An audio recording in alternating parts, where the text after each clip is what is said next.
Welcome back to Operator Syndrome. We're here with Jose. In the last episode, you had left, I had left, Mhm. and completely unrelated to that, you had left First Platoon. Yes. Had absolutely nothing to do with me leaving, No. and all the feelings of fear and dread and sadness associated with Yeah, that. So, exactly.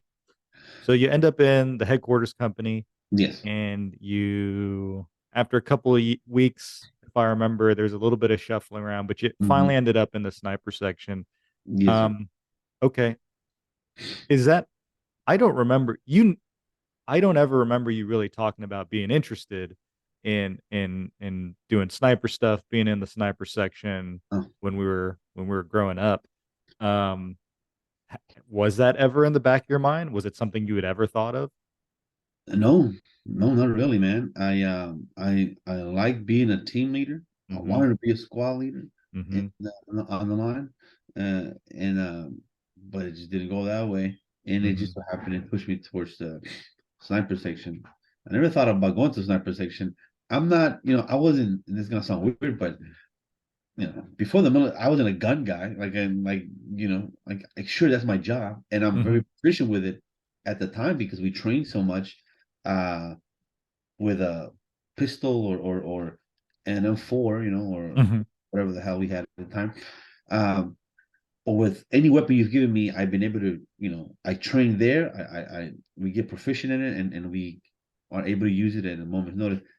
But before the military, I didn't shoot no guns, man. Mm-hmm. And so I just use them as you give them to me in order for me to work. But the guys that are in the sniper section, most of these guys are hunters, outside of work. They grew up around guns. They know all the names of the parts. It's what it's what should no, but you know what I mean? Like they love that stuff. Yeah. And now you put a scope on it that they can let you make a shot from a mile away, maybe, and they get excited about that. And to me, it was like, no, I'm okay with just ready ups and just clearing a room and training with these guys. Yeah.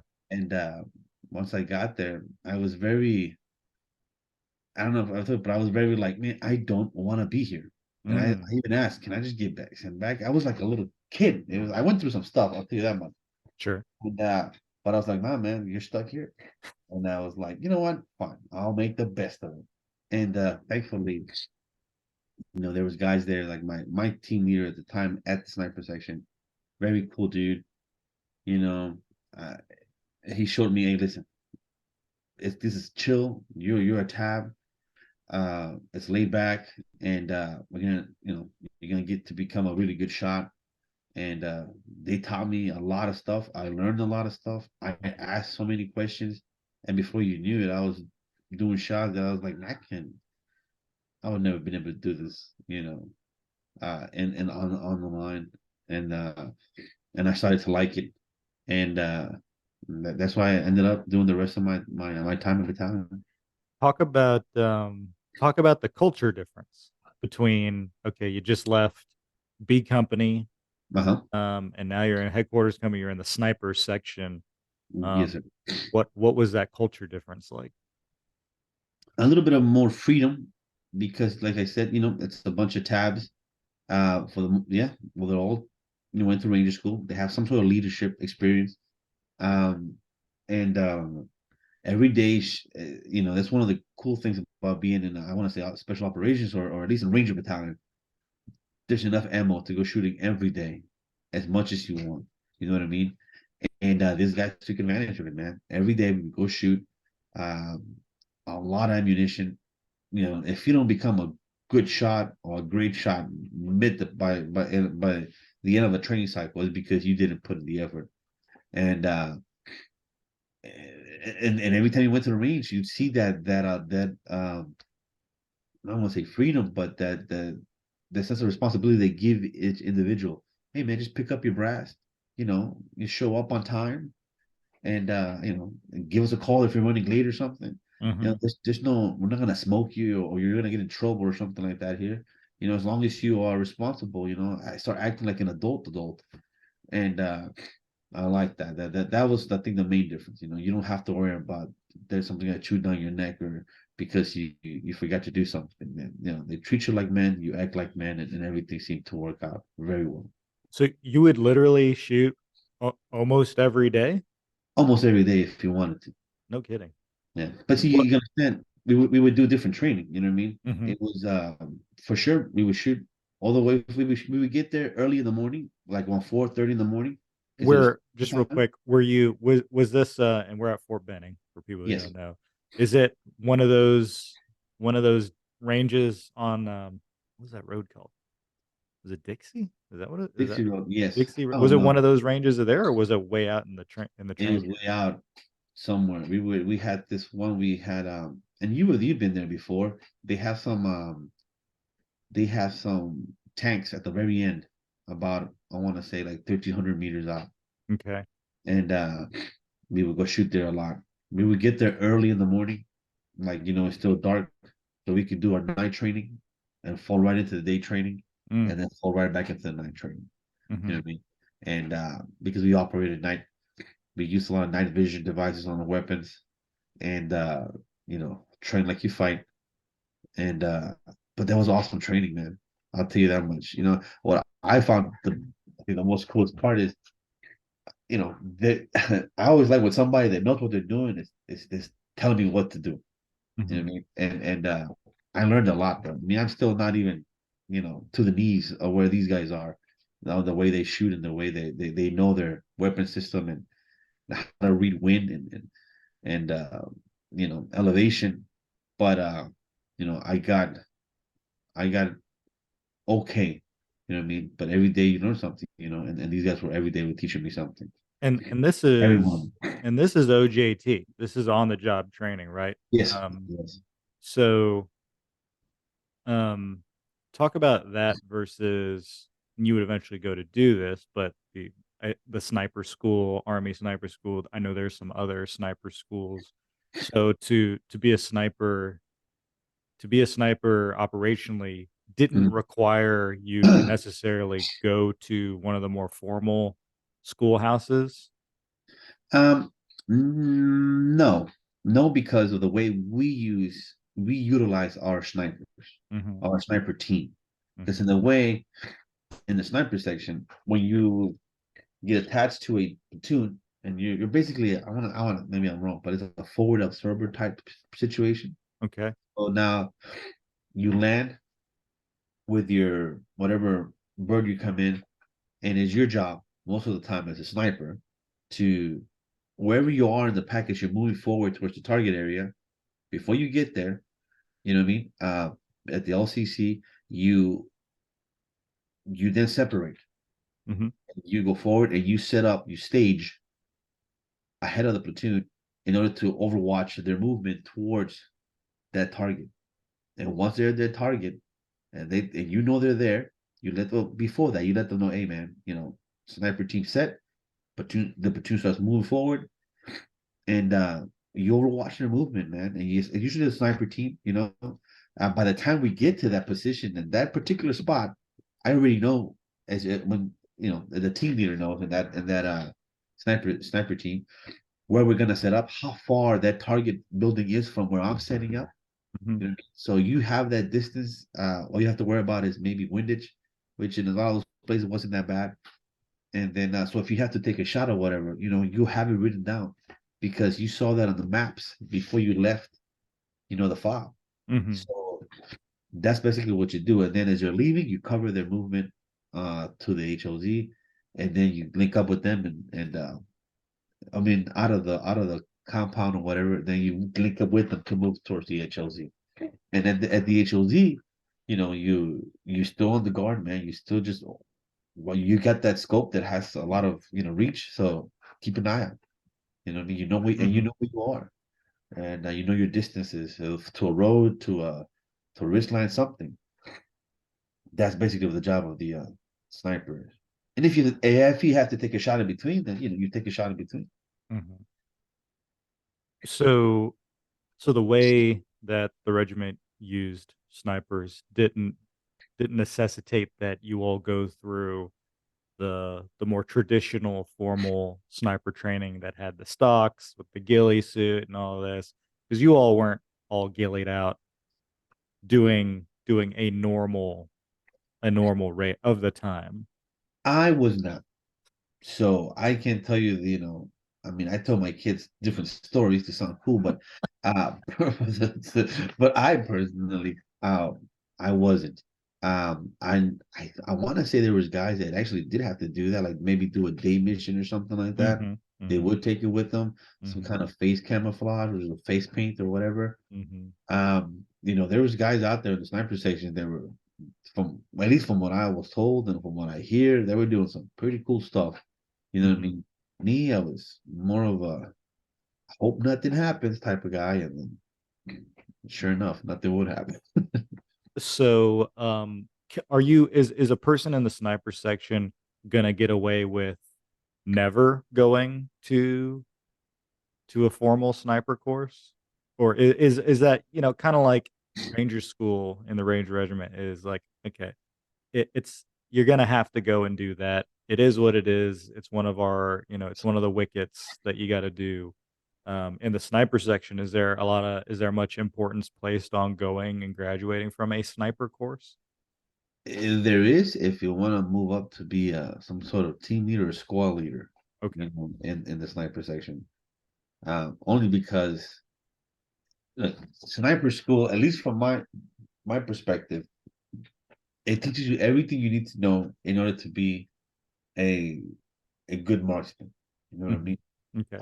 The ghillie suit, face paint, stalking, all that stuff falls into play. Yes. Uh, let's say whenever you are, like for example, Afghanistan, you know what? Some of the ghillie stuff you did use on your weapon. So I take that back. You use it on your weapon to cover yourself whenever you're on top of a rooftop or something like that. To kind of take away that silhouette Mhm. and they're trying to blend in as best you can. I'm not gonna say you're gonna be a full ghillie suit kit, but like a sheet or something, especially on top of your weapon. So a lot of guys didn't use that. I think I might have used that a little bit, depending on where I was, because Afghanistan is different. Then you got Iraq is a different beast as well. That's urban. So some guys did use that. But back to the question, yeah, I mean it has a lot of things that you do use, and when you're working with the rest of the platoons, but for the most part, it's just becoming a better shot, understanding how to read your scope, how to read wind, and how to look for objects out on the field that you might not normally see with the just a regular what a regular person wouldn't be able to detect. You know what I mean? Mhm. Whether it's weapons or a guy hiding somewhere, because you have to the sniper school they do that a lot. You look at a wood line and you have to find certain objects, I mean, that don't belong there. So you do it so much that when you're out on missions, that's what you're looking for. And a lot of guys have a lot of success, you know, you know, scoping out stuff like that and engaging. So you would eventually go to Army sniper school. Yes. Was this before your first deployment as a sniper? No. No. My Okay. first, my first deployment as a sniper, I was under the leadership of a guy that we were privates together, and I would, yeah, I would mess with him a lot, um, but guy, little short, redheaded, skinny dude. But you know what, man, he was really cool. We had our we had our issues every once in a while, but for the most part, the guy was really good at what he Mhm. was doing. He hadn't been to range to sniper school either, but he did have time there before me. So and you know, we worked together very well. If I had a question, he would answer it. He was a really good shot too. So I asked questions, and then he would help me with stuff. Um, but I was not uh, a sniper tab, if you will, sniper at the time. I If went you afterwards. will, so that first deployment, were you were you supporting BCO that first Yes, deployment? Okay. my first deployment was supporting Bikoya. Was it first platoon? Was it first platoon? Yes. Nice. So You can so you imagine. you said, "Hey, guys, I think I'd like to go be a team leader somewhere else. Nothing against you all. I just I got to do this. I got to do this for me." And they said, "Yeah, screw off and go to the sniper." And then you end up basically right back in with first platoon, but now you're a sniper. So what was that like? Well, first day you show back up, it's you and the other guy that you mentioned was a first platoon guy too. So was Yeah. that intentional, by the way? Was there were they like, hey, the people over there, you got the relationships, so why don't you go over it? Was that intentional? I do not know, brother. All I know is that I show back up there, and it's like it reminded me of this cartoon where this dog tried to escape prison, and he digs a hole, and he goes all the way underground, and just pops off at the prisoner's house. Like what? So, but I get there, you know what I mean? I'm there to do my job as a sniper now. I've been Uh-huh. doing a lot of training, not school, but training, and I still have a job, man. And whatever the job is, you gotta get 100%. So I was focused on that. I would ask the other kid questions. Hey man, like, what are we gonna do this? Or and we would train. And my job was mainly to focus up and show this platoon that, hey, well, if I'm a sniper now, I'm gonna be the best sniper that I can, or to assist you in your mission. You know what I mean? What hurt a little bit was that I would see my team, that was my team, walk with. I know in the last episode we talked about this one kid that was, you know, not the nicest person. Yeah. Well, he was not the team. He was not my position. And I was like, man, how things change. Mhm. And but at the same time, they were good kids, and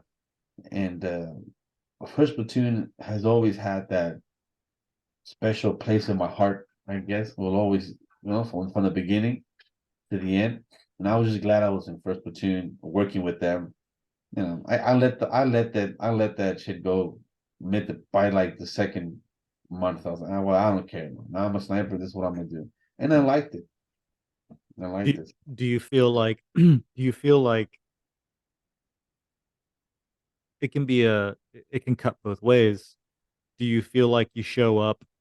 Does the leadership Does the leadership still see you as the guy who was in the platoon just a couple months ago, or do they buy in right away and they're like, "Okay, you're the sniper, we'll defer to you on sniper things." Or do you feel like you had to prove it to them that, "Hey, I'm in this new role and, I'm gonna do my job in this new role." Yeah. Um. Yes and no. Yes, and the fact that they recognize me as one of the part of the sniper team there. The other kid, you know, he had the leadership role there because he was the senior guy. So we kind of just went off of whatever they told him. Uh, and then also these guys knew me, you know what I mean? And when I was at first platoon, I joke a lot, or I try to have that camaraderie at the end of the Mhm. word, and be part of the. But at the same time, I had to kind of lay back because I can't joke like that anymore because I'm not part of your platoon anymore in that aspect. I'm an attachment now. You know what I mean? I can't joke with certain priors. I don't want to say the wrong thing. Go, hey, well, don't talk. Don't say that to those guys or something. Because now that I left, it felt like maybe they were being more serious towards the way they acted with towards each other. And I that's one thing I didn't like. I tell you this much, I didn't like. I was like, okay, not to say joke around, but also understand that, hey man, make the best of the situation while you still retain that professionalism. But it seemed like it was starting to get bitter, and you know what I mean. In that specific group of men in that platoon. So Interesting. Bitter, why do you think? maybe bitter is the wrong word, but I think it's one of those things where you gotta make the best of the situation, man. We're stuck in Iraq. It was Iraq. We went back to Iraq on for that deployment. Um and but you know what? Now that I think about it, I understand why it was not a bit of a gloomy, and that's probably why, because the first mission we did, it was a pretty big mission. We lost. a hell of a squad leader. Um, in Pat, I'm gonna say his name, I say his name Hmm. right. Right. Um, one really good squad leader, a very knowledgeable dude. Um, on the very first mission, and we took out the main dude in the whole province. We literally cut the head off the snake on their first mission, but with the great consequences. And so now that I think about it, maybe that is why everybody kind of walked around like that. And so I really didn't have a chance to interact like I probably would have. So everybody kind of kept themselves, did their jobs, you know, and we moved on from there. So I guess that's one. And well, talk about that mission. What was what was the deal? What was the lead up? How'd you get there? What happened? Mission wise, so we get briefed up. They're going after this certain dude. He is the second to the highest guy there, from what I understand. And they have they know where he's at, and they know his movement and everything, his pattern of life in there. And so this is the best time to strike. So everybody starts getting their stuff ready. Um, Are you we real quick? Is the platoon operating independently, or are you part of? we were we were attached. Well, we were working not independently. We were working with another team of special operations. Actually, a group of Delta guys. Okay. Yeah, right. Yeah. So Delta team and Ranger battalions working together on a joint operation. Um, in the infill is when we had the situation happen to where we lost you know turn pan at the time. And so we haven't even got started just yet. Yeah. And we already have a man down and the morale is down. But at the same time, you're working. It starts to rain. So now you're working, you know what's going on, and you're wet. And we separated. It was two separate missions in the same mission, from what I remember. And me and the other sniper guy, we were working with a couple of the Delta guys, and we were basically putting security in Overwatch. And you know, they find this dude, they have a little bit of a tick, and then eventually, you know, get this guy out of there. He's a KIA, and he's after that we make sure that they make sure that he is in fact who they're looking for. He is, Hmm. and plus A+ from what I understand. The So after the mission is done, uh it turned into a day mission. Nighttime turned into daytime, and we come back successful, but with a cost. Hmm. And you know, it shut us down for, like, I want to say a month, almost 2 months, where nobody wanted to come on and from the either Taliban or whoever we were fighting at the time side wanted to come out and do anything. It shut down the whole operation. You know what I mean? Hmm.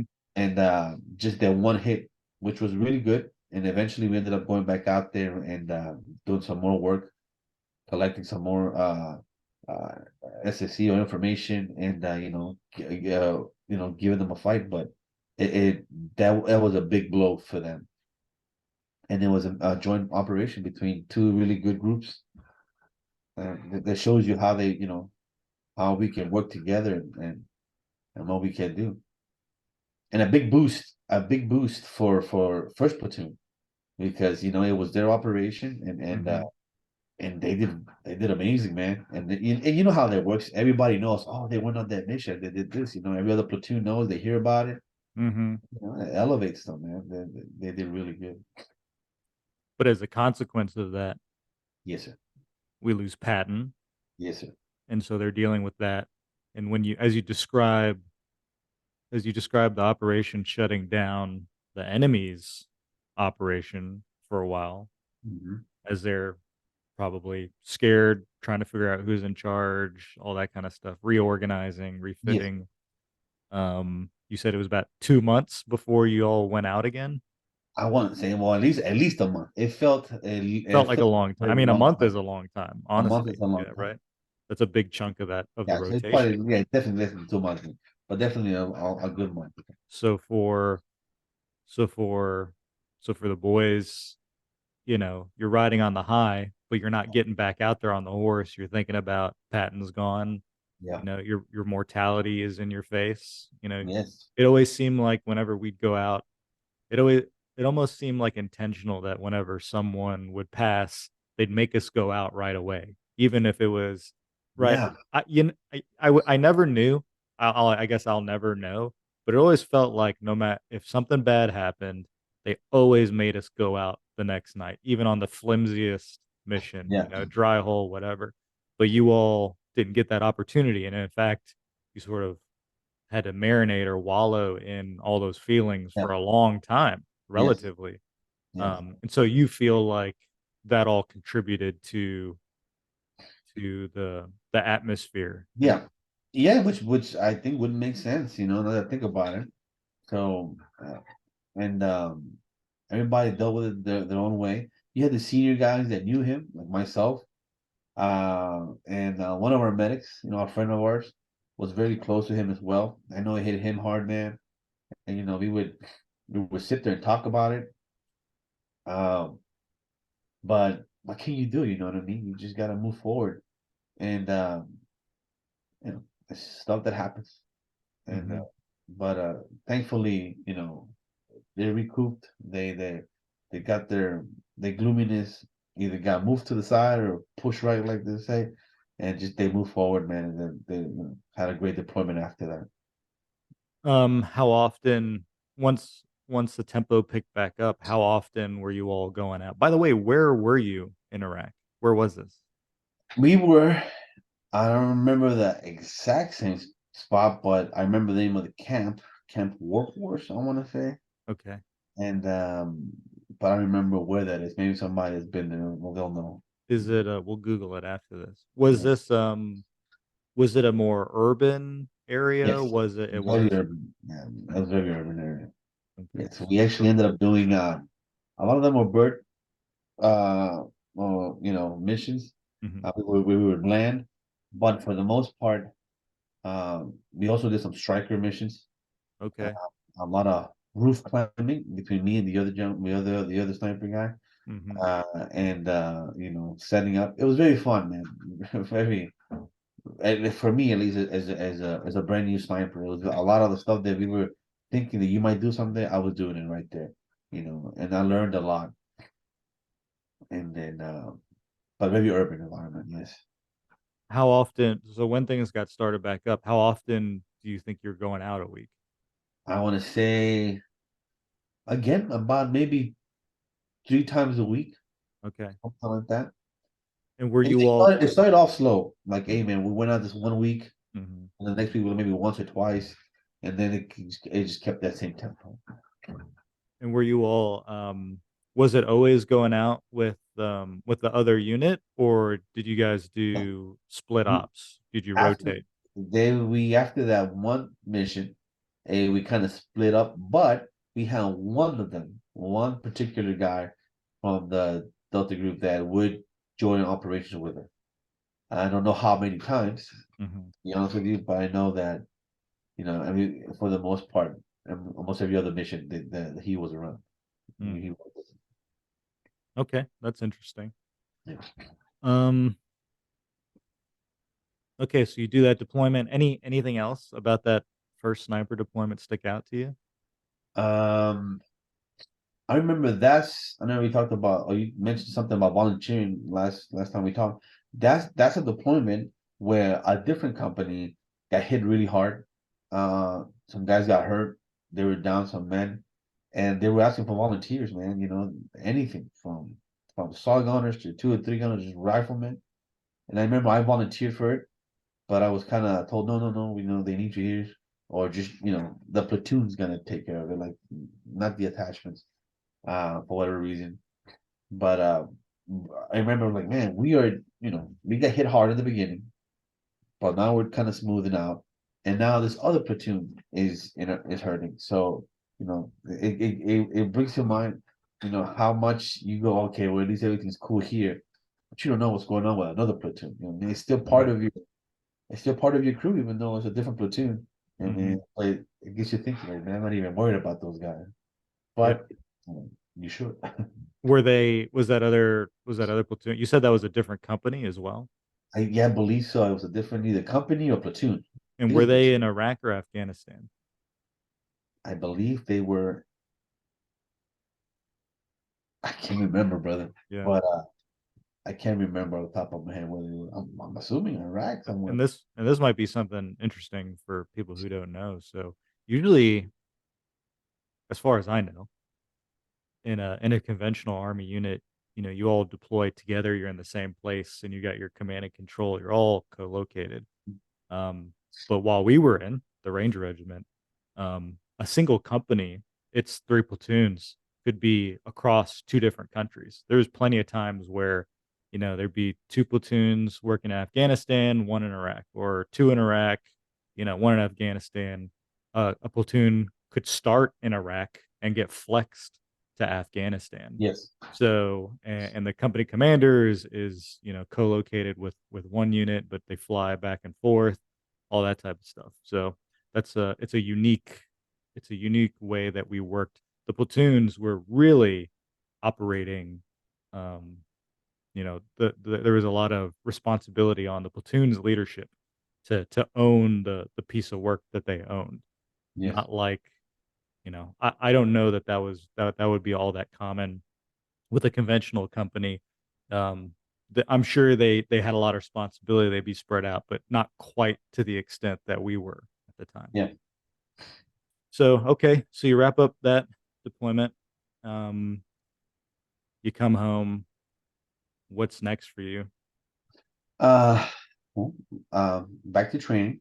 Hmm. I got the opportunity to go to sniper school, complete Okay. sniper school, and then Was that towards the beginning of the training cycle, or somewhere towards the beginning, or maybe middle of the training cycle. and you all get the opportunity to, there are a number of different schools you can go to. Do you have to go to the Army Sniper School first, or is it just kind Yes. of based on From whatever what I openings understand, there are? yes, yes. But here's the thing, though. So yeah, we went to the Army Sniper School, to I think maybe I say get the basics, but to me that was a lot. You know what I mean? If you can get to that sniper school successfully, you will learn a lot. You will be a better shot. And Hmm. then training, on top of shooting, on top of shooting, will make you an amazing shot. Hmm. So but here's the thing, like you sniper school is one thing, but then as a sniper section, you would go to different places, different schools to go train. Like there's one I'll mention is called Accuracy First. It's in Texas, towards the Panhandle, I think. Okay. Dude, shooting at angles, shooting and like shooting in high windage, which is something that will humble the crap out of you if you've never shot at in 45-mile-per-hour winds. You know what I Yeah. mean? Something crazy like that. You know what I mean? I don't care how good of a shot you are in Fort Benning, where that maybe the most wind you'll get is like 10 miles per hour. You know what Okay. I mean? And when you're shooting off in an angle from a hill into a target that's maybe 400 meters away, you should be able to hit that. But wait a second, you're in an angle and the wind is going really fast. You know what I mean? Uh, Learning how to adjust to that, how to use your scope, how to use your mil dots or whatever reticle you have on your scope. Learning how to do that, it's something that makes you walk out of there feeling like I can shoot anything. Mm. You know what I mean? And a lot of the guys that were amazing shots. Everybody there was an amazing shot. And I'm sure I was at the very bottom of the barrel there when it came to shooting. So to me, I was always impressed with these guys on how they shot. They were really good. But once you got there, man, and then wind started hitting, they were missing shots. I was, you know what? Welcome to the club. You thought you're bad. Wait a second, wait for me. No, but eventually towards the end of that training, we're We learn because they're teaching us, and you feel very, very comfortable behind that trigger. So So you'd had the opportunity to go to a lot of yes, non-military yes, courses as well and facilities and yes, take sir. advantage Yes, sir. of all those type of opportunities. Mhm. Okay. Um, well, I guess we're at about time. So maybe let's talk about Army Sniper School a little Mhm. bit more in the next episode. As homework for our Yes, sir. listeners, our boy here, Jose, is Yes, famous if you didn't know that already. So there's a very famous. Discovery channel, I believe Discovery Channel is what it was, Yes. series called Surviving the Cut. There's one episode on Army Sniper School, and if you look really closely, you'll see our man in there. So prior to the next episode, we'll talk about that a little bit more. But do your homework, watch that, and we'll pick up from there. All right. Sure. Okay. So that's it for this one. Thanks for listening. We'll catch you in the next one. All right. Bye.